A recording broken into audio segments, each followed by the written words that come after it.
IPL kick ವಿಶೇಷ ಕಾರ್ಯಕ್ರಮಕ್ಕೆ ಸ್ವಾಗತ. ನಾನು ಸಿಂಚನ. ಇನ್ನು ನಿನ್ನೆ ಲಕ್ನೋ ಸೂಪರ್ ಜೈಂಟ್ಸ್ ಹಾಗೂ ಮುಂಬೈ ಇಂಡಿಯನ್ಸ್ ಮುಖಾಮುಖಿಯಾಗಿದ್ರು.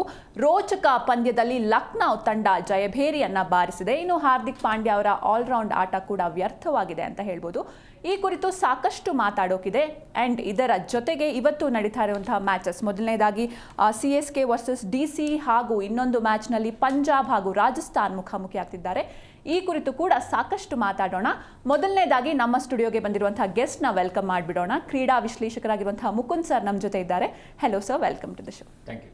ಎಸ್ ಸರ್, ಇನ್ನು ನಿನ್ನೆ ನಡೆದಿರುವಂಥ ಮ್ಯಾಚಿಂದ ಶುರು ಮಾಡೋದಾದರೆ, ಹೋಮ್ ಗ್ರೌಂಡಲ್ಲಿ ಲಾಸ್ಟ್ ಟೈಮ್ ಲಕ್ನೋ ಪಂಜಾಬ್ ವಿರುದ್ಧ ಸೋತಿದ್ರು. ಇವಾಗ ಅದೇ ಗ್ರೌಂಡಲ್ಲಿ ಗೆದ್ದುಬಿಟ್ಟಿದ್ದಾರೆ. ಒಂದು ವೆರಿ ಟೈಟ್ ಮ್ಯಾಚ್ ಇತ್ತು ನಿನ್ನೆ ಅಂತ ಹೇಳ್ಬೋದು. ಸೊ ಮುಂಬೈ ಅವರು ಸೋಲೋದಕ್ಕೆ ಏನೆಲ್ಲ ಕಾರಣ ಆಯಿತು ಸರ್ ನಿನ್ನೆ? ಸೊ ಅದೇ ಹೇಳೋದಲ್ಲ, ನಿನ್ನೆ ವೆರಿ ಇಂಟ್ರೆಸ್ಟಿಂಗ್ ಮ್ಯಾಚು. ಯಾಕಂದರೆ ಅದಕ್ಕಿಂತ ಮುಂಚಿನ 2 ದಿನಗಳು ಯಾಕೋ ಸಪ್ಪೆ ಅನ್ನಿಸ್ತಾ ಇತ್ತು ಸ್ವಲ್ಪ. ಯಾಕಂದರೆ ಒನ್ ಸೈಡ್ ಮ್ಯಾಚ್ಗಳು ತುಂಬ ಆಗ್ತಾಯಿತ್ತು. ಹಾಗಾಗಿ ನಾವು ಎಕ್ಸ್ಪೆಕ್ಟ್ ಮಾಡ್ತಾಯಿದ್ವಿ ಒಂದು ಬಿಗ್ ಸ್ಕೋರ್ ಬರ್ಬೋದು ಅಂತ. ಅದೇ ರೀತಿ ಅವರು 200 ಕೂಡ ಹೊಡೆದ್ರು LSG. ಆದರೆ ಮುಂಬೈ ಸೋಲೋದಕ್ಕೆ ಸಿಕ್ಕಾಪಟ್ಟೆ ಕಾರಣಗಳಿದೆ. ಯಾಕಂದರೆ ಹಾರ್ದಿಕ್ ಪಾಂಡ್ಯ ಒಬ್ಬರು ಒಂದು 5 ವಿಕೆಟ್ಗಳನ್ನು ಪಡ್ಕೊಂಡ್ರು ಕೂಡ. ಆದರೆ ಅವ್ರ ಕಡೆ ಏನು ಲಕ್ನೋ ಸೂಪರ್ ಜೈಂಟ್ಸ್ ಕಡೆ ಆಡಿದಂಥ ಬ್ಯಾಟಿಂಗ್ ನಿಜವಾಗ್ಲೂ ಇದಾಗ್ತಾ ಇತ್ತು. ಇನ್ನೊಂದು ನಾವು ಹೇಳಬೇಕು ಅಂದರೆ ಎಕ್ಸ್ಪೆಕ್ಟೇಷನ್ ತುಂಬ ಇತ್ತು. ಅದು ನಾವು ಅದರಲ್ಲೂ ಹೇಳಬೇಕಾದ್ರೆ ಸ್ಪಿನ್ ಬೌಲಿಂಗು ಮುಂಬೈ ಟೀಮ್ನಲ್ಲಿ ಏನು ಅಶ್ವಿನಿ ಕುಮಾರ್ ಏನಿದ್ ಎಕ್ಸ್ಪೆಕ್ಟೇಷನ್ ಇತ್ತು, ಅವರು ನೆನ್ನೆ ಫ್ಲಾಪ್ ಆಗಿದ್ದು. ಆ್ಯಂಡ್ ಸಿಕ್ಕಾಪಟ್ಟೆ ಕಾರಣಗಳಿತ್ತು. ಆಮೇಲೆ ಇನ್ನೊಂದು ಏನಪ್ಪ ಅಂದರೆ ಏನು ಸ್ಲಾಗ್ ಓವರ್ಗಳಲ್ಲಿ ಅವರು ಡ್ರಾಮೆಟಿಕ್ಕಾಗಿ ಆಡ್ತಾ ಹೋಗ್ತಾಯಿದ್ರು ಮುಂಬೈ ಅನ್ನಿಸ್ತಾ ಇತ್ತು. ಅದರಲ್ಲೂ ತಿಲಕ್ ವರ್ಮಾ ಅಂತ ಪ್ಲೇಯರು, ಅವರು ಮಿಡ್ ಇದರಲ್ಲಿ ಸಖತ್ತಾಗಿ ಆಡ್ತಾರೆ. ಆದರೂ ಕೂಡ ಅವರು ಏನು ಬಾಲ್ ಟು ಬಾಲ್ ರನ್ಗಳನ್ನು ಹೊಡಿತಾ ಇದ್ರು. ಅವರು 6, 4ಗಳನ್ನು ಹೊಡೆಯೋಕ್ಕೆ ಸಾಧ್ಯನೇ ಆಗ್ತಾಯಿಲ್ಲ. ಅಂಥ ಬೌಲಿಂಗನ್ನು ಲಕ್ನೋ ಸೂಪರ್ ಜೈಂಟ್ಸ್ ಇದು ಮಾಡಿದ್ದು. ಆ್ಯಂಡ್ ರಿಟೈರ್ಡ್ ಹಾರ್ಟ್ ಆಗಿದ್ದು ಕೂಡ ತಿಲಕ್ ವರ್ಮಾ ಗೇಮ್ ಚೇಂಜಿಂಗ್ ಅಂತಲೇ ಅನಿಸುತ್ತೆ. ಯಾಕಂದರೆ ಲಾಸ್ಟ್ 2 ಓವರ್ಗಳಿದ್ದಾಗ ಆ ಥರ ಒಂದು ಡಿಸಿಷನ್ಸ್ ತೊಗೊಳೋದು ಯಾವುದೇ ಒಂದು ಟೀಮಿಗೆ ನೆಗೆಟಿವ್ ಆಗಿ ಹೋಗ್ತಾ ಇರುತ್ತೆ. ಆ್ಯಂಡ್ ಲಾಸ್ಟ್ ಇದರಲ್ಲಿ ಹಾರ್ದಿಕ್ ಪಾಂಡ್ಯನೇ ಆಡಬೇಕು. ಆ್ಯಂಡ್ ಮಿಚೆಲ್ ಸ್ಯಾಂಟರ್ ಬಂದಿದ್ದ ತಕ್ಷಣ 6 or 4ಗಳು ಹೊಡಿಬೇಕು ಅಂದರೆ ಕಷ್ಟ ಆಗ್ತಾ ಇರುತ್ತೆ. ಹಾಗಾಗಿ ನಿನ್ನೆ ಸೂರ್ಯಕುಮಾರ್ ಯಾದವ್ ಇದರಲ್ಲೂ ಕೂಡ ಅವ್ರು ಡಗ್ಗಟ್ಟಲ್ಲಿ ಕುತ್ಕೊಂಡಾಗ ಅವರು ಆಶ್ಚರ್ಯ ಆಗ್ತಾ ಇತ್ತು, ಯಾಕೆ ತಿಲಕ್ ವರ್ಮಾ ಇಂಥ ಟೈಮಲ್ಲಿ ಬರ್ತಿದ್ದಾರೆ ಅಂತ. ಇಂಥ ಮೂಮೆಂಟು ರೇರ್ ಆಗಿ ಸಿಗುತ್ತೆ. ನಾವು ಲಾಸ್ಟ್ 3 IPL ಅಲ್ಲೇ ನೋಡಿದ್ರೆ ಇದು 4ನೇ ಇನ್ಸಿಡೆಂಟು ಪ್ಲೇಯರು ರಿಟೈರ್ಡ್ ಹಾರ್ಟ್ ಆಗಿ ಬರುವಂಥದ್ದು. ಆದರೆ ಲಾಸ್ಟ್ 3 ರಿಟೈರ್ಡ್ ಹಾರ್ಟ್ ಇದರಲ್ಲಿ ನೋಡಿದ್ರೆ ತಿಲಕ್ ವರ್ಮಾ ಬಂದಂಥ ಟೈಮಿಂಗ್ ಈಸ್ ರಾಂಗ್ ಟೈಮ್ ಅಂತಲೇ ಹೇಳಬೇಕು. ಹಾಗಾಗಿ ಇಲ್ಲಿ ಇನ್ನೊಂದು 19ನೇ ಓವರ್ ಇವರು ಶಾರ್ದುಲ್ ಠಾಕೂರ್ ಬೌಲಿಂಗ್ ಮಾಡಿದ್ರು. ಇಟ್ಸ್ ಅವ್ರ ಎಕ್ಸ್ಪೀರಿಯನ್ಸನ್ನು ದಾರ ಹೇಳಿದ್ರು. ಹಾಗಾಗಿನೇ ನಿನ್ನೆ ಲಕ್ನೋ ಗೆಲ್ಲಕ್ಕೆ ಸಾಧ್ಯ ಆಯಿತು. ಆ್ಯಂಡ್ ಮುಂಬೈ ಇಂಡಿಯನ್ಸ್ ತುಂಬ ಚೆನ್ನಾಗೇ ಆಡಿದ್ರು ಕೂಡ ಕ್ಲೋಸೆಸ್ಟ್ ಆಗಿ ತೊಗೊಂಡೋದ್ರು. ನಿಜವೂ ಅವರೇ ಗೆಲ್ತಾರೆ ಅನ್ನೋ ಒಂದು ಟೈಮ್ ಇತ್ತು. ನಾವು ಏನೋ ಮಿಡ್ ಇನ್ನಿಂಗ್ಸ್ ಅಂತೀವಿ, ಏನಂದ್ರೆ 10-11 ಓವರ್ ಆದಮೇಲೆ ನೋಡ್ತಾ ಇದ್ದ ಸ್ಕೋರು ವಿಕೆಟ್ಸ್ ಎಲ್ಲ ಮುಂಬೈ ಆರಾಮಾಗಿ ಗೆಲ್ಲುತ್ತೆ, ಸ್ವಲ್ಪ ಚಾಲೆಂಜಿಂಗ್ ಆಗಿದೆ ಅನ್ನಿಸ್ತಾ ಇತ್ತು. ಬಟ್ ಆಮೇಲೆ ಹೋಗ್ತಾ ಹೋಗ್ತಾ ಎಸ್ಪೆಷಲಿ ಸ್ಲಾಗ್ ಓವರ್ಗಳಲ್ಲಿ ಮುಂಬೈ ಇಂಡಿಯನ್ಸ್ ಬ್ಯಾಟಿಂಗ್ ಸಪ್ಪೆ ಆಯಿತು. ಹಾಗಾಗಿನೇ ಲಕ್ನೋಗೆ ಸ್ವಲ್ಪ ಇದಾಯಿತು. ಅಷ್ಟಲ್ಲೂ ನಾವು ಒಂದು ಸೂರ್ಯಕುಮಾರ್ ಯಾದವ್ ಬ್ಯಾಟಿಂಗ್ ಅಲ್ವ, ಅದಂತೂ ಆಸಮ್ ಆಗಿತ್ತು. ಆ ವಿಕೆಟ್ ಬಿದ್ದಾಗ ಸಂಜಯ್ ಗೋಯಂಕ ದೇವರು ಫೋಟೋ ಹಿಡ್ಕೊಂಡು ಮುಗಿತಾ ಇದ್ರು. ಸೊ ಅಷ್ಟು ಟೆನ್ಷನ್ ಇರುತ್ತೆ. ಸೊ ಹಾಗಾಗಿ ನಿನ್ನೆ ಮಾಡಿದ ಕೆಲವೊಂದು ಮಿಸ್ಟೇಕ್ಗಳು ಆ್ಯಂಡ್ ತಪ್ಪುಗಳಿಗಿಂತ ಲಕ್ನೋರು ತುಂಬ ಚೆನ್ನಾಗಿ ಆಡಿದ್ರು. ಸ್ವಲ್ಪ ನಾವು ಗೆಲ್ಲಬೇಕು ಅಂತ ಹಠ ಇತ್ತು.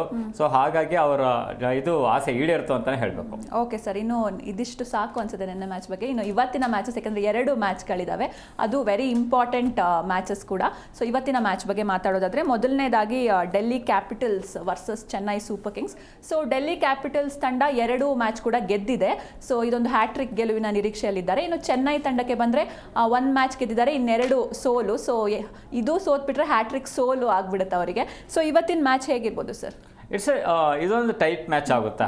ಯಾಕಂದರೆ ಚೆನ್ನೈನ ಚಪಾಕ್ ಸ್ಟೇಡಿಯಂನಲ್ಲಿ ಆಡ್ತಾ ಇರ್ತೀವಿ. ಅದರಲ್ಲೂ ಇವತ್ತು ಏನು ಮಧ್ಯಾಹ್ನದ ಮ್ಯಾಚ್, ಅದು 3:15ಕ್ಕೆ ಶುರುವಾಗುತ್ತೆ.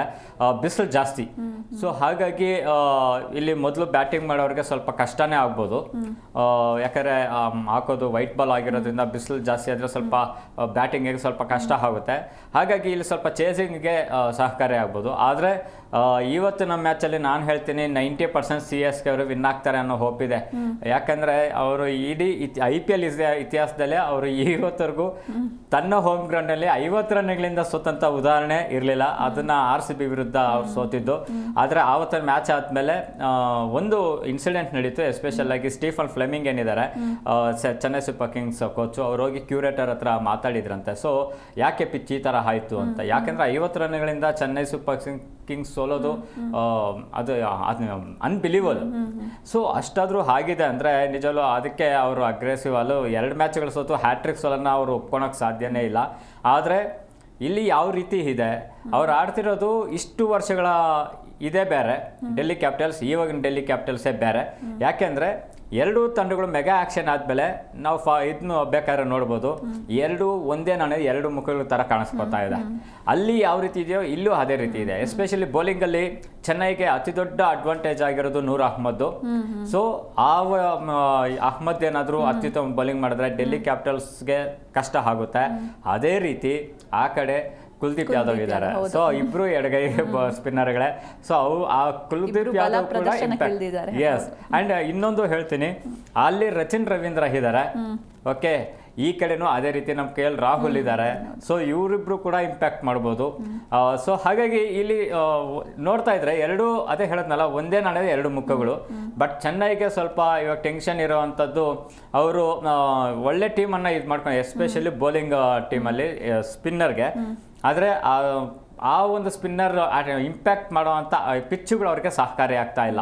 ಸೊ ಹಾಗಾಗಿ ಅವ್ರಿಗೆ ಇವತ್ತಿನ ಇದರಲ್ಲಿ ಒಂದು ಎಚ್ಚೆತ್ಕೊಳ್ಳೋದಕ್ಕೆ ಪ್ಲಸ್ ಕಮ್ ಬ್ಯಾಕ್ ಮಾಡೋದಕ್ಕೆ, ಏನು 2 ಸೋತಿದ್ದಾರೆ. ಇದು ಇನ್ನೊಂದು, ಡೆಲ್ಲಿಗೆ ಇವತ್ತು ಸೋತ್ರು ಪರವಾಗಿಲ್ಲ, ಆದರೆ ಸೋಲೋಕೆ ಯಾರು ಇಷ್ಟಪಡೋದಿಲ್ಲ. ಹಾಗಾಗಿ ಡೆಲ್ಲಿ ಇವತ್ತು ವಿನ್ನಿಂಗಿಗೆ ಇದು ಮಾಡ್ತಾರೆ. ಇನ್ನೊಂದು ಕ್ಯೂರಿಯಾಸಿಟಿ ಇರೋಂಥ ಒಂದು ಸಬ್ಜೆಕ್ಟ್ ಹೇಳ್ತೀನಿ. RCB ಇದೇ ಚಪಾಕ್ನಲ್ಲಿ 17 ವರ್ಷ ಆದ್ಮೇಲೆ ಗೆದ್ದಿತ್ತು.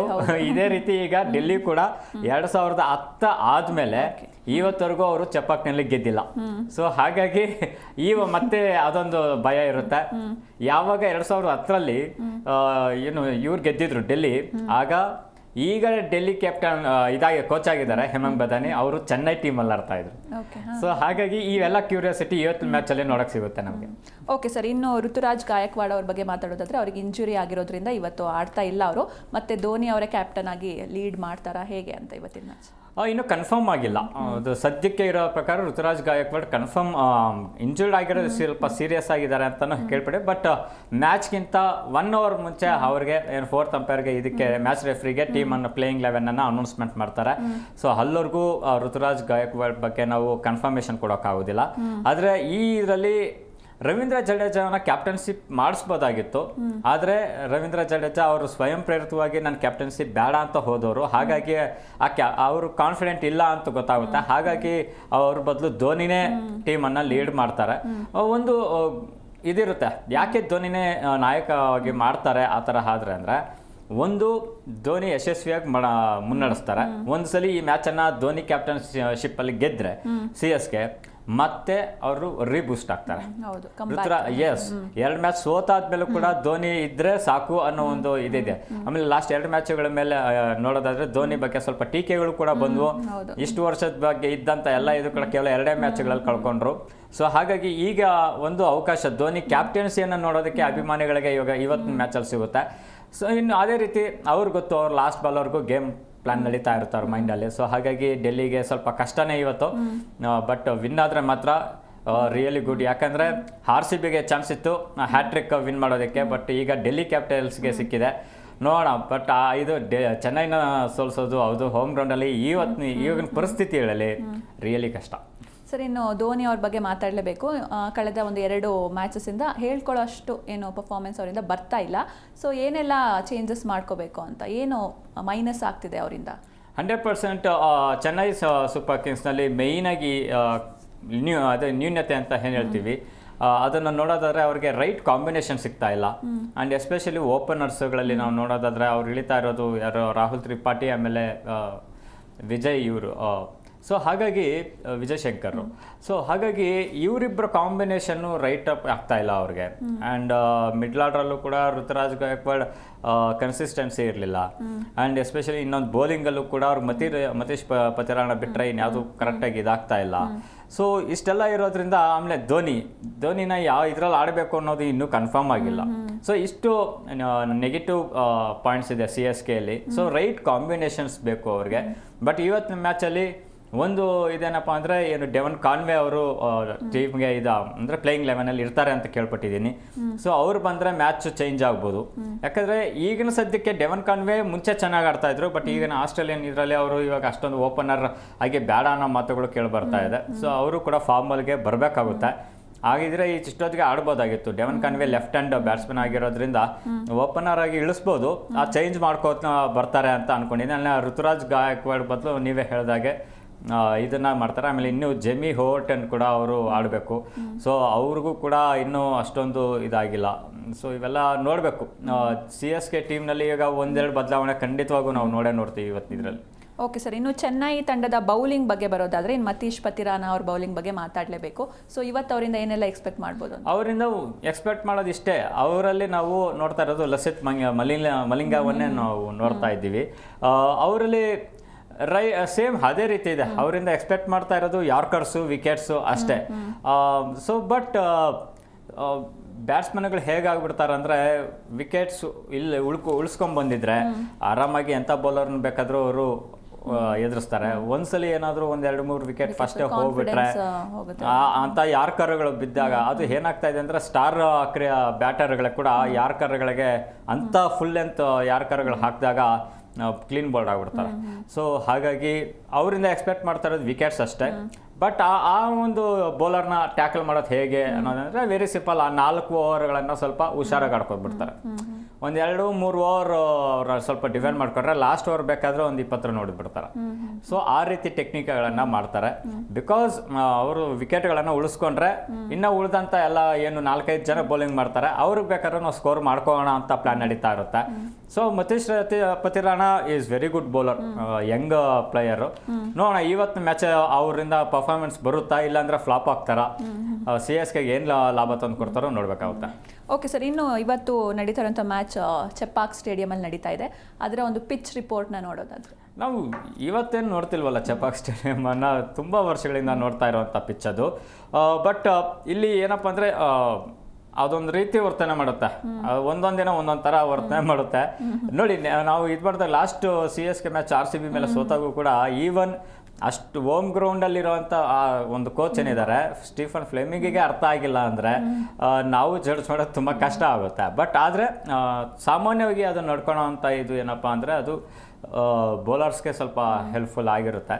ಆ್ಯಂಡ್ ಏನಪ್ಪ ಅಂದರೆ ಅಲ್ಲಿ ಪಿಚ್ ಅನ್ನೋದಕ್ಕಿಂತ ಅಭಿಮಾನಿಗಳೇ ಅವ್ರಿಗೆ ಬೂಸ್ಟಪ್ ಮಾಡ್ತಿರ್ತಾರೆ. ಸೊ ಹಾಗಾಗಿ ಅಫ್ಕೋರ್ಸ್ ಚೆನ್ನೈ ಡಾಮಿನೇಷನ್ ಇವತ್ತಿದ್ದೇ ಇರುತ್ತೆ. ಬಟ್ ಆಗಂತ ಹೇಳೋಕ್ಕೂ ಆಗೋದಿಲ್ಲ. ನನ್ಗೆ ಗೊತ್ತಿರೋ ಪ್ರಕಾರ ಒಂದು ಡೀಸೆಂಟ್ ಸ್ಕೋರ್ ಬರುತ್ತೆ, 160, 170. ಅದು ಫಸ್ಟ್ ಬ್ಯಾಟಿಂಗ್ ಮಾಡಿದಂಥ ಮೊತ್ತ. ಹಾಗಾಗಿ ಮೇ ಬಿ ಇವತ್ತು ಚೆನ್ನೈ ಸೆಕೆಂಡ್ ಬ್ಯಾಟಿಂಗ್ ಇದು ಮಾಡ್ಕೊಂಡು ಚೇಸಿಂಗಿಗೆ ಹೋಗಿ ವಿನ್ ಆಗೋ ಚಾನ್ಸಸ್ ಜಾಸ್ತಿ ಇದೆ. ಓಕೆ ಸರ್, ಇನ್ನು ಇವೆರಡು ಟೀಮ್ಗಳಲ್ಲಿ ನಿಮ್ಮ ಫೇವ್ರೆಟ್ ಟೀಮ್ ಅಂತ ಅಂದರೆ? ಇಲ್ಲಿ ಫೇವ್ರೆಟ್ ಟೀಮ್ ನನಗೆ ಯಾವುದೂ ಇಲ್ಲ. ಇವಾಗ ನೀವು RCB ಮ್ಯಾಚ್ ಇದ್ದಾಗ ಕೂಡ ನೀವು ಫೇವ್ರೆಟ್ ಟೀಮ್ ಕೇಳಿದ್ರೆ ಕಷ್ಟ ಆಗುತ್ತೆ. ಬಟ್ ಇಲ್ಲಿ ಅಫ್ಕೋರ್ಸ್ CSKಗಿಂತ ನಾನು RCB ಇಷ್ಟಪಡೋವಂಥ ಇದು. ಬಟ್ ಡೆಲ್ಲಿಗೆ ಹೋಲಿಸಿದ್ರೆ ಅಕ್ಷರ್ ಪಟೇಲ್ ಕ್ಯಾಪ್ಟನ್ಸಿ, ಒಬ್ಬ ಯಂಗ್ ಪ್ಲೇಯರ್ ಇದಾಗಿರ್ತಾರೆ. ಸೊ ಹಾಗಾಗಿ ನನಗೆ ಹೇಗಿರುತ್ತೆ ಅಂದರೆ, ಒಂದು ಧೋನಿಯನ್ನು ಸೋಲಿಸ್ಬೇಕಾದ್ರೆ ಒಬ್ಬ ಸಣ್ಣ ಹುಡುಗ ಸೋಲಿಸ್ತಾನ ಅನ್ನೋ ಒಂದು ಸಣ್ಣದಾಗಿರುತ್ತೆ. ಬಟ್ ಆದರೆ ಎಲ್ಲ ಫೇವ್ರೆಟ್ ಟೀಮ್ಗಳೇ ನನಗೆ. ಬಿಕಾಸ್ ಎಂಟರ್ಟೈನ್ಮೆಂಟ್ ಆ್ಯಂಡ್ ಗೇಮನ್ನು ಅವ್ರು ಬೂಸ್ಟ್ ಅಪ್ ಮಾಡ್ತಾರೆ. ಹಾಗಾಗಿ ಇವತ್ತು ಎರಡೂ ಫೇವ್ರೆಟ್ ಟೀಮ್ಗಳೇ ಫಸ್ಟ್ ಮ್ಯಾಚು. ಬಟ್ ಚೆನ್ನೈ ನನಗೆ ಇವತ್ತು ಏನೋ ಬ್ಲ್ಯಾಕ್ ಹಾರ್ಸ್ ಅಂತೀವಲ್ಲ, ಸೊ ಹಾಗಾಗಿ ಅವರು ಇವತ್ತು ಗೆಲ್ಲ ಚಾನ್ಸಸ್ ಜಾಸ್ತಿ ಇರೋದ್ರಿಂದ ಅಡ್ವಾಂಟೇಜ್ ಇದೆ ಅಷ್ಟೇ. ಓಕೆ, ಸೊ ಇದಿಷ್ಟು ಒಂದು ಮ್ಯಾಚ್ ಬಗ್ಗೆ ಆಯಿತು. ಈಗ ಇನ್ನೊಂದು ಮ್ಯಾಚ್ ಇವತ್ತು ನಡೆಯುತ್ತೆ, ಸೊ ಅದ್ರ ಬಗ್ಗೆ ಕೂಡ ಮಾತಾಡೋಣ. ಅದರಲ್ಲಿ ಪಂಜಾಬ್ ಕಿಂಗ್ಸ್ ಹಾಗೂ ರಾಜಸ್ಥಾನ್ ರಾಯಲ್ಸ್ ಮುಖಾಮುಖಿ ಆಗ್ತಿದ್ದಾರೆ. ಇನ್ನು ಸರ್ ಈ ಮ್ಯಾಚ್ ಬಗ್ಗೆ ಹೇಳೋದಾದ್ರೆ, ಇನ್ನು ಪಂಜಾಬ್ ಕಿಂಗ್ಸ್ ಸಖತ್ತಾಗಿ ಆಡ್ತಿದ್ದಾರೆ, ಒಳ್ಳೆ ಫಾರ್ಮಲ್ಲಿದ್ದಾರೆ, 2 ಮ್ಯಾಚ್ ಕೂಡ ಗೆದ್ದಿದ್ದಾರೆ. ಇನ್ನು ಹಾಗೆ ರಾಜಸ್ಥಾನ್ ತಂಡಕ್ಕೆ ಬಂದರೆ 1 ಮ್ಯಾಚ್ ಗೆದ್ದಿದ್ದಾರೆ, ಇನ್ನೊಂದು 2 ಮ್ಯಾಚ್ ಸೋತಿದ್ದಾರೆ. ಸೊ ಇವತ್ತು ಸಂಜು ಸ್ಯಾಮ್ಸನ್ ಅವರು ಅವರ ರಾಜಸ್ಥಾನ್ ತಂಡಕ್ಕೆ ಬರ್ತಾ ಇದ್ದಾರೆ ಕ್ಯಾಪ್ಟನ್ ಆಗಿ. ಸೊ ಈ ಹೊಸ ಕ್ಯಾಪ್ಟನ್ ಸಾರಥ್ಯ ರಾಜಸ್ಥಾನ್ ಹಣೆ ಬರವನ್ನ ಬದಲಿಸಬಹುದಾ ಹೇಗೆ ಅಂತ? ಖಂಡಿತವಾಗೂ ಬದಲಾಯಿಸುತ್ತೆ. ಯಾಕೆಂದರೆ ಸಂಜು ಸ್ಯಾಮ್ಸನ್ ಲಾಸ್ಟ್ 3 ಮ್ಯಾಚು ಅವರು ಇಂಪ್ಯಾಕ್ಟ್ ಪ್ಲೇಯರ್ ಆಗಿ ಬಂದಿದ್ದರು. ಏನು ಅವ್ರಿಗೆ ಬೆರಳಿನ ಗಾಯ ಆಗಿತ್ತು, ಹಾಗಾಗಿ NCAಯಿಂದ ಅವ್ರಿಗೆ ಫಿಟ್ನೆಸ್ ಸರ್ಟಿಫಿಕೇಟ್ ಸಿಕ್ಕಿರಲಿಲ್ಲ. ಅದು ಸಿಕ್ಕಿದ್ರೇ ಅವ್ರು ಕ್ಯಾಪ್ಟನ್ಸಿ ವಹಿಸ್ಕೋಬೋದಾಗಿತ್ತು ಆ್ಯಂಡ್ ಪ್ಲೇಯಿಂಗ್ 11ಅಲ್ಲಿ ಇದು ಮಾಡ್ಕೋಬೋದಾಗಿತ್ತು. ಅಫ್ಕೋರ್ಸ್ ಕಾಣಿಸ್ಕೊಂಡಿದ್ರು, ಬಟ್ ಅವರು ಒಂದು ಮ್ಯಾಚ್ ಏನೋ ಅವ್ರು ಚೆನ್ನಾಗಿ ಆಡಿದ್ರು. ಬಟ್ ಈಗ ಕ್ಯಾಪ್ಟನ್ ಒಂದು ಜವಾಬ್ದಾರಿ ರಿಯಾನ್ ಪರಾಗಿಂದ ಇವ್ರಿಗೆ ಬಂದಿರುತ್ತೆ. ಅಫ್ಕೋರ್ಸ್ ಈಗ ರಿಯಾನ್ ಪರಾಗಿಗೆ ಒಂದು ಇದು ಬಂದಿರುತ್ತೆ, ಏನಪ್ಪ ಅಂದ್ರಪ್ಪ ಕ್ಯಾಪ್ಟನ್ಸಿ ಜವಾಬ್ದಾರಿ ಮುಗೀತು ಇವಾಗ ಸದ್ಯಕ್ಕೆ, ಆ್ಯಸ್ ಇನ್ನು ನಾನು ಬ್ಯಾಟಿಂಗ್ ಕಡೆ ಗಮನ ಕೊಡ್ಬೋದು ಅಂತ. ಅವ್ರು ಲಾಸ್ಟ್ ಸೀಸನಲ್ಲೂ ಸಖತ್ತಾಗಿ ಆಡಿದ್ರು ಬ್ಯಾಟಿಂಗಲ್ಲಿ. ಸೊ ಹಾಗಾಗಿ ಈಗ ಆ ಒಂದು ಚೇಂಜ್ ಆಗುತ್ತೆ. ಕ್ಯಾಪ್ಟನ್ಸಿ ಚೇಂಜ್ ಆದರೆ ರಿಯಾನ್ ಪರಾಗಿಗೆ ಬ್ಯಾಟಿಂಗ್ ಮೇಲೆ ಕಾನ್ಸಂಟ್ರೇಷನ್ ಇಡೋವಂಥ ಚಾನ್ಸಸ್ ಜಾಸ್ತಿ ಆಗಿರುತ್ತೆ. ಬಟ್ ಇದು ಬಿಟ್ಟರೆ ಈಗ ರಾಜಸ್ಥಾನ್ ರಾಯಲ್ಸಲ್ಲಿ ಆಗಬೇಕಾಗಿರುವಂಥ ಸಾಕಷ್ಟು ಬದಲಾವಣೆಗಳಾಗಬೇಕಾಗಿದೆ. ಅದರಲ್ಲೂ ಆಡ್ತಿರೋದು ಇವತ್ತು ಪಂಜಾಬ್ ಹೋಮ್ ಗ್ರೌಂಡಲ್ಲಿ ಮುಲ್ಲನ್ಪುರಲ್ಲಿ. ಅದು ಯಾವ ರೀತಿ ಇದೆ ಅಂದರೆ ಹೆಚ್ಚು ಫಸ್ಟ್ ಬ್ಯಾಟಿಂಗ್ ಆಡೋರಿಗೆ ಸಹಕಾರಿ ಈ ಪಿಚ್ಚು. ಓಕೆ, ಲಾಸ್ಟ್ 9 ಮ್ಯಾಚ್ಗಳು ಈ ಇದರಲ್ಲಿ ನೋಡಿರೋದು, ಅದರಲ್ಲಿ 8 ಮ್ಯಾಚ್ಗಳು ಗೆದ್ದಿರೋದು ಫಸ್ಟ್ ಬ್ಯಾಟಿಂಗ್ ಮಾಡಿದವ್ರೆ. ಹಾಗಾಗಿ ಇವತ್ತು ಟಾಸ್ ಈಗಲೇ ಹೇಳ್ತೀವಿ, ಫಸ್ಟ್ ಬ್ಯಾಟಿಂಗ್ ಯಾರು ಟಾಸ್ ಗೆಲ್ತಾರೋ ಫಸ್ಟ್ ಬ್ಯಾಟಿಂಗ್ ತೊಗೋತಾರೆ. ಸೊ ಹಾಗಾಗಿ ಆ್ಯಂಡ್ ಇನ್ನೊಂದೇನೆಂದರೆ ಈ ಪಿಚ್ಚಲ್ಲಿ 170 ಇಲ್ಲ 180 ಬರೋದು ಜಾಸ್ತಿ, ಅಷ್ಟು ಬಂದ್ರೂ ಸಾಕು ಅಂತ ಹೇಳ್ತಿರ್ತಾರೆ. ಹಾಗಾಗಿ ಫಸ್ಟ್ ಬ್ಯಾಟಿಂಗ್ ಆಡಿದವರು ಸ್ವಲ್ಪ ಫ್ರೀ ಫ್ಲೋ ಆಗಿ ಆರಾಮಾಗಿ ಒಳ್ಳೆ ಸ್ಕೋರ್ ಮಾಡಿದ್ರೆ ಈ ಮ್ಯಾಚನ್ನು ಗೆಲ್ಬೋದು. ಆ್ಯಂಡ್ ಪಂಜಾಬ್ ಕಿಂಗ್ಸ್ಗೆ ಈಗ ಸ್ವಲ್ಪ ಇನ್ನೊಂದು ಅವರು ಒಂದು ಜಿಂಕ್ಸನ್ನು ಇದು ಮಾಡ್ಕೋಬೇಕಾಗುತ್ತೆ. ಯಾಕಂದರೆ ಲಾಸ್ಟ್ ಸೀಸನಲ್ಲಿ 2024 IPL ಅಲ್ಲಿ ಇದೇ ಪಿಚ್ನಲ್ಲಿ ತನ್ನ ಹೋಮ್ ಗ್ರೌಂಡಲ್ಲೇ 5 ಮ್ಯಾಚ್ಗಳಲ್ಲಿ ಒಂದೇ ಮ್ಯಾಚ್ ಗೆದ್ದಿರೋದು ಪಂಜಾಬ್. ಬಟ್ ಆಗಿನ ಟೀಮೇ ಬೇರೆ ಇತ್ತು ಪಂಜಾಬ್, ಈಗಿನ ಇದೇ ಬೇರೆ ಇದೆ. ಹಾಗಾಗಿ ಇವತ್ತಿನ ಇದರಲ್ಲಿ ಪಂಜಾಬ್ ಕಿಂಗ್ಸ್ ಸ್ವಲ್ಪ ಹೋಪ್ ಇರುತ್ತೆ, ಯಾಕಂದರೆ ಶ್ರೇಯಸ್ ಅಯ್ಯರ್ ಕ್ಯಾಪ್ಟನ್ಸಿ ಇರೋವಂಥ ಟೀಮ್ ಅಲ್ವಾ. ಸೊ ಹಾಗಾಗಿ ಇವತ್ತು ಪಂಜಾಬ್ ಕಿಂಗ್ಸ್ ಸ್ವಲ್ಪ ಫೇವರಿಸಮ್ ಆಗಿದೆ. ಬಟ್ ರಾಜಸ್ಥಾನ್ ರಾಯಲ್ಸ್ ಕೂಡ ಅಷ್ಟೇ ಡಾಮಿನೇಟ್ ಮಾಡೋವಂಥ ಟೀಮು ಇವತ್ತು. Very good. ಅದರಲ್ಲೂ ಈವ್ನಿಂಗ್ ಟೈಮ್ ಬ್ಯಾಟ್ಲಿಗೆ ರೈಟ್ ಮ್ಯಾಚ್ ಇಟ್ಟಿದ್ದಾರೆ ಅಂತ ಅನಿಸುತ್ತೆ ನನಗೆ. ಇವಾಗಿನ ಪರಿಸ್ಥಿತಿಗಳಿಗೆ ಪಂಜಾಬ್ ಟಾಪಲ್ಲಿದ್ದರು, ರಾಜಸ್ಥಾನ ಸ್ವಲ್ಪ ಕೆಳಗಡೆಯಲ್ಲಿದ್ದರು. ಸೊ ಮ್ಯಾಚ್ ಉಲ್ಟಾ ಪಲ್ಟಾ ಆದ್ರೆ ಅಂಕಪಟ್ಟಿಯಲ್ಲೂ ಕೂಡ ಉಲ್ಟಾ ಪಲ್ಟಗಳಾಗುತ್ತೆ. ಸೊ ಹಾಗಾಗಿ it's A very good curiosity ಇರೋವಂಥ ಮ್ಯಾಚ್. ಎಸ್ ಸರ್, ಇನ್ನು ನಮ್ಮ ಸಂಜು ಸ್ಯಾಮ್ಸನ್ ಹಾಗೂ ಶ್ರೇಯಸ್ ಅಯ್ಯರ್ ಮುಖಾಮುಖಿ ಆಗ್ತಿದ್ದಾರೆ. ಸೊ ಏನೆಲ್ಲ ಎಕ್ಸ್ಪೆಕ್ಟ್ ಮಾಡ್ಬೋದು ಇವತ್ತು ಅಂತ? ಎಸ್, ಇಬ್ಬರು ಆಲ್ಮೋಸ್ಟ್ ಒಂದೇ ಕ್ರಮಾಂಕದಲ್ಲಿ ಅಂತ ಆಡುವಂಥ ಬ್ಯಾಟರ್ಗಳು. ಒಬ್ಬರು wicket keeper come captain and batter, ಇವ್ರು ಕ್ಯಾಪ್ಟನ್ ಕಮ್ ಇದು. ಇನ್ನೊಂದು ಏನಪ್ಪ ಅಂದರೆ KKR ಇದು ಮಾಡಿದಂಥ ಕ್ಯಾಪ್ಟನ್ ಆಗಿದ್ರು. ಬಟ್ ಇನ್ನೊಂದೇನಪ್ಪ ಅಂದರೆ ಈಗ ಶ್ರೇಯಸ್ ಅಯ್ಯರ್ ಬ್ಯಾಟಿಂಗ್ ಮಾತ್ರ ಸಂಜು ಸ್ಯಾಮ್ಸನ್ನ ಡಾಮಿನೇಟ್ ಮಾಡ್ತಾ ಇದೆ. ಸೊ ಹಾಗಾಗಿ ಈಗ ಕ್ಯಾಪ್ಟನ್ ವರ್ಸಸ್ ಕ್ಯಾಪ್ಟನ್ ಅನ್ನ ಈಗ ಯಾರು ಡಾಮಿನೇಟ್ ಮಾಡ್ತಾರೆ ಅಂತ ಇವತ್ತಿನ ಮ್ಯಾಚಲ್ಲಿ ಗೊತ್ತಾಗುತ್ತೆ. ಶ್ರೇಯಸ್ ಅಯ್ಯರ ಇಲ್ಲ ಸಂಜು ಸ್ಯಾಮ್ಸನ್ ಅಂತ. ಬಟ್ ಸಂಜು ಸ್ಯಾಮ್ಸನ್ ಬ್ಯಾಟಿಂಗ್ ಕೂಡ ಇಟ್ಸ್ ಎ ಅದ್ಭುತ. ಅವರು ಆಫ್ ಸೈಡ್ ಹೊಡೆಯೋ ಶಾಟ್ಸ್ ಮಾತ್ರ ಇಟ್ಸ್ ಎ ಬ್ಯೂಟಿಫುಲ್ ಆಗಿರುತ್ತೆ. ಅವ್ರು ಲೆಗ್ ಸೈಡ್ ಹೊಡೆಯೋದು ಟೈಮಿಂಗ್ ಆಗಿರುತ್ತೆ, ಹಾಗಾಗಿ ಸಿಕ್ಸ್ಗಳು ಹೋಗುತ್ತೆ. ಬಟ್ ಆಫ್ ಸೈಡು ಅವ್ರು ತುಂಬ ಸ್ಟ್ರಾಂಗ್ ಇದ್ದಾರೆ. ಬಟ್ ಇವರು ನಮ್ಮ ಶ್ರೇಯಸ್ ಅಯ್ಯರ್ ಬಂದರೆ ಅವ್ರು ಲೆಗ್ ಸೈಡ್ ತುಂಬ ಸ್ಟ್ರಾಂಗ್ ಆಗಿದ್ದಾರೆ. ಸೊ ಹಾಗಾಗಿ ಇಟ್ಸ್ ಎ ಅದೇ ಹೇಳಿದ್ನಲ್ಲ, ಒಂದು ಇಬ್ಬರು ಕೂಡ ಒಂದೇ ತಕ್ಕಡಿಯಲ್ಲಿ ಸಮಾನ ಇದು ಮಾಡ್ತಿದ್ದಾರೆ. ಬಟ್ ಕ್ಯಾಪ್ಟನ್ಸಿ ಈಗ ಬಂದಿರೋದ್ರಿಂದ ಫುಲ್ ಟೈಮ್ ಇದರಲ್ಲಿ ಪ್ಲೇಯಿಂಗ್ 11 ಕಾಣಿಸ್ಕೊಳ್ಳೋದ್ರಿಂದ ಸಂಜು ಸ್ಯಾಮ್ಸನ್ ಇಟ್ಸ್ ಅ ಕಾನ್ಫಿಡೆಂಟಾಗಿ ಬಂದಿರ್ತಾರೆ. ಆ್ಯಂಡ್ ಕೋಚ್ಗಳ ಮಧ್ಯೆ ಹೇಗಿದೆ ಅಂತ ಇಬ್ಬರು ಕಲರಿರು ಅಂತ ಹೇಳ್ತೀವಿ. ಒಬ್ಬರು ರಾಹುಲ್ ದ್ರಾವಿಡ್, ಇನ್ನೊಬ್ಬರು ರಿಕಿ ಪಾಂಟಿಂಗ್. ಸೊ ಹಾಗಾಗಿ ಅವರಿಬ್ಬರು ಕೂಡ ಮೇಧಾವಿಗಳು. ಸೊ ಟೀಮನ್ನು ಹೇಗೆ ಮುನ್ನಡೆಸಬೇಕು ಅಂತ ಇಬ್ಬರಿಗೂ ತುಂಬ ಚೆನ್ನಾಗಿ ಗೊತ್ತಿದೆ. ಸೊ ಹಾಗಾಗಿ ಆ ಒಂದು ಬ್ಯಾಟಲ್ ಕೂಡ ಇವತ್ತು ನಾವು ನೋಡ್ಬೋದು. ಸೊ ಬಟ್ ಈ ಕ್ಯಾಪ್ಟನ್ಸಲ್ಲಿ ನೋಡೋದಾದರೆ ಒಂದೇ ಕಾಣಿಸ್ತಾ ಇದೆ, ಶ್ರೇಯಸ್ ಅಯ್ಯರ್ ಸ್ವಲ್ಪ ಟಾಪಲ್ಲಿದ್ದಾರೆ. ಸೊ ಹಾಗಾಗಿ ಅವ್ರ ಮೇಲೆ ಇವತ್ತು ತುಂಬ ಎಕ್ಸ್ಪೆಕ್ಟೇಷನ್ ಇದೆ. ಎಸ್ ಸರ್, ಇನ್ನು ಪಂಜಾಬ್ ಟೀಮಲ್ಲಿ ಫಾರಿನ್ ಪ್ಲೇಯರ್ಸ್ ಇದ್ದಾರೆ. ಸೊ ಅವ್ರ ಬಗ್ಗೆ ಹೇಳೋದಾದ್ರೆ ಅಫ್ಕೋರ್ಸ್ ಮಿಡ್ಲ್ ಆರ್ಡ್ರಲ್ಲಿ ಅವ್ರಿಗೆ ಜೀವ ತುಂಬಿದ್ದಾರೆ. ಎಸ್ಪೆಷಲಿ ಏನಪ್ಪ ಅಂದರೆ ನಮಗೆ ಗ್ಲೆನ್ ಮ್ಯಾಕ್ಸ್ವೆಲ್ ಇದ್ದಾರೆ. ಸೊ ಆಮೇಲೆ ಇನ್ನು ನಮಗೆ ಇದರಲ್ಲಿ ಬೌಲಿಂಗಲ್ಲಿ ಬಂದರೆ ಯಾನ್ಸನ್ ಇದ್ದಾರೆ. ಸೊ ಇಂಥ ಒಬ್ಬ ಪ್ಲೇಯರ್ಸ್ ಇರೋಲ್ಲ, ಅವ್ರು ಗೇಮ್ ಚೇಂಜರ್ಸ್ ಹಾಗಾಗಿ ಗೇಮ್ನ ಎಲ್ಲಿಂದ ಎಲ್ಲಿಗೆ ಬೇಕಾದ್ರೂ ಕರ್ಕೊಂಡು ಹೋಗ್ತಾರೆ. ಎಸ್ಪೆಷಲಿ ಮ್ಯಾಕ್ಸ್ವೆಲ್ಲು ಅವರು ಅದು ಯಾವಾಗ ಸಿಡಿದು ಬೀಳ್ತಾರೋ ಅಂತಲೇ ಹೇಳೋಕ್ಕಾಗಲ್ಲ. ಇನ್ನೇನು ಇವ್ರನ್ನ ತೆಗಿಬೇಕು, ಈ ಸಾಕು, ಈ ಗ್ಲೆನ್ ಮ್ಯಾಕ್ಸ್ವೆಲ್ ಸಾಕು ಅನ್ನೋವಾಗ ಒಂದು ಎಂಥ ಆಟ ಆಡ್ತಾರೆ ಅಂದರೆ ಇನ್ಯಾರೂ ಇಲ್ಲ, ಅವ್ರಿಗೆ ಇನ್ಯಾರು ಪರ್ಯಾಯನೇ ಇಲ್ಲ ಅನ್ನೋ ಥರ ಆಡ್ತಾರೆ. ಅದನ್ನು ಅವರು ಒನ್ ಡೇ ವರ್ಲ್ಡ್ ಕಪ್ಪಲ್ಲೂ ತೋರಿಸಿದ್ದಾರೆ. ಅದು ಅವರು ಇಂಡಿಯಾದಲ್ಲೇ ಇದು ಮಾಡಿದ್ರು. ಆಮೇಲೆ ಇಂಡಿಯಾಗೆ ಅಳಿಯ ಕೂಡ ಅವರು. ಸೊ ಹಾಗಾಗಿ RCBಯಲ್ಲಿ ಇದ್ದವರು RCBಯಲ್ಲಿ ಒಂದಷ್ಟು ಮ್ಯಾಚ್ಗಳು ಗೆಲ್ಲಿಸಿದ್ದಾರೆ. ಬಟ್ ಈಗ ಅವರು ಪಂಜಾಬ್ ಕಡೆ ಇದ್ದಾರೆ, ಪಂಜಾಬ್ಗೂ ಗೆಲ್ಲಿಸ್ಕೊಡ್ಬೇಕಾಗುತ್ತೆ. ಬಟ್ ರಾಜಸ್ಥಾನ್ ರಾಯಲ್ಸಲ್ಲೂ ಕೂಡ ನಿಮ್ಗೆ ಅದೇ ಥರ ಪ್ಲೇಯರ್ಸ್ ಇದ್ದಾರೆ. ಬಟ್ ಮಿಡ್ ವರ್ಷನಲ್ಲಿ ನಾವು ನೋಡೋದಾದರೆ ರಾಜಸ್ಥಾನ್ಗೆ ಕಂಪೇರ್ ಮಾಡಿದ್ರೆ ಮಿಡ್ ವರ್ಷನ್ನ ಸ್ಟ್ರಾಂಗ್ ಮಾಡಿರೋದು ಈ ಒಂದು 3 foreign players. It's really impressive. S sir, ಇನ್ನು ನೀವು ಅವಾಗಲೇ ಪಾಯಿಂಟ್ಸ್ ಟೇಬಲ್ ಬಗ್ಗೆ ಹೇಳಿದ್ರಿ. ಸೊ ಇವತ್ತಿನ ಮ್ಯಾಚ್ ರಿಸಲ್ಟ್ ಈ ಪಾಯಿಂಟ್ಸ್ ಟೇಬಲ್ನ ಉಲ್ಟಾ ಪಲ್ಟಾ ಮಾಡೋ ಚಾನ್ಸಸ್ ಇದೆಯಾ? ಚಾನ್ಸಸ್ ಖಂಡಿತ ಇದೆ. ಇವತ್ತಿನ ಇದರಲ್ಲಿ ಬೇಕಾದರೆ ಇದು ನೋಡಿ, ಟಾಪಲ್ಲೂ ಎರಡು ತಂಡಗಳಿದೆ, ಇನ್ನು ಬಿಲೋ 2 ತಂಡಗಳಿದೆ. ಸೊ ಇವತ್ತಿನ ಮ್ಯಾಚಲ್ಲಿ ಏನಾದರೂ ಆದರೆ ಇಬ್ಬರು ಎಲ್ಲ ಈ 4 ಟೀಮ್ ಮಿಡ್ಲ್ ಆರ್ಡ್ರಲ್ಲಿ ಕಾಣಿಸ್ಕೋತಾರೆ ಅಂಕಪಟ್ಟಿಗಳಲ್ಲಿ.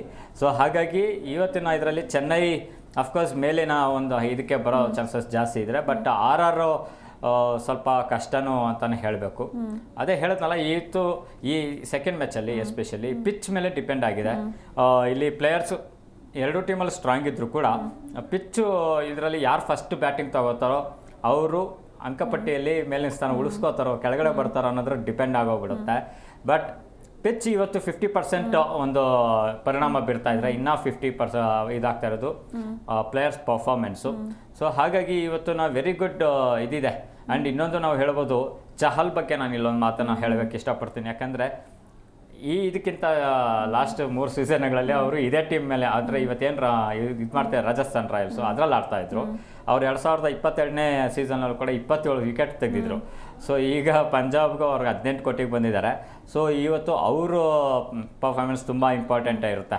ಅವ್ರು ಏನಾದರೂ ರಾಜಸ್ಥಾನ್ ರಾಯಲ್ಸ್ಗೆ ಅವ್ರೇನಾದ್ರು ಶಾಕ್ ಕೊಟ್ಟರೆ ಇವತ್ತು ಪಂಜಾಬ್ಗೆ ವಿನ್ ಆಗೋ ಚಾನ್ಸಸ್ಸೇ ಜಾಸ್ತಿ ಇರುತ್ತೆ.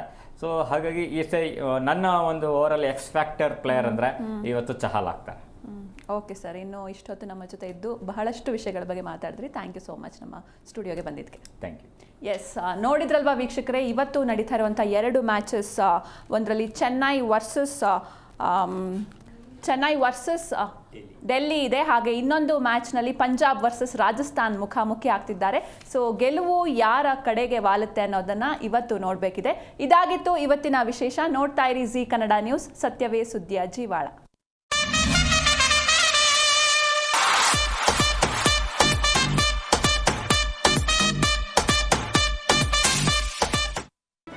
ಜಿ ಕನ್ನಡ ನ್ಯೂಸ್ ಈಗ ನಿಮ್ಮ ಮನೆಯಲ್ಲೇ ನೋಡಿ. ಎಲ್ಲ ಕೇಬಲ್ಗಳಲ್ಲಿ ಈಗ ಲಭ್ಯ. ನಿಮ್ಮ ನೆಚ್ಚಿನ ಜಿ ಕನ್ನಡ ನ್ಯೂಸ್ ಈಗ ಸನ್ ಡೈರೆಕ್ಟ್ ನಲ್ಲಿ number 292, Tata play number 1664, Jio TV number 1334, NXT digital number 30, in cable number 30, city networks 51, U digital number 162, GTPL number 17, Rockline telecommunications number 42, Shri Basaveshwara cable number 168, rural cable network 60, Vinayaka digital 57, Abhishek cable 821, city channel 53, Siddeshwara cable network 57, V4 digital Infotech 628, Surya digital networks 53, Gajanan digital number 836, Malnad Infotech Private Limited number 56, Metrocast number 830, Victory Digital number 167ರಲ್ಲಿ ನೋಡಿ ಆನಂದಿಸಿ.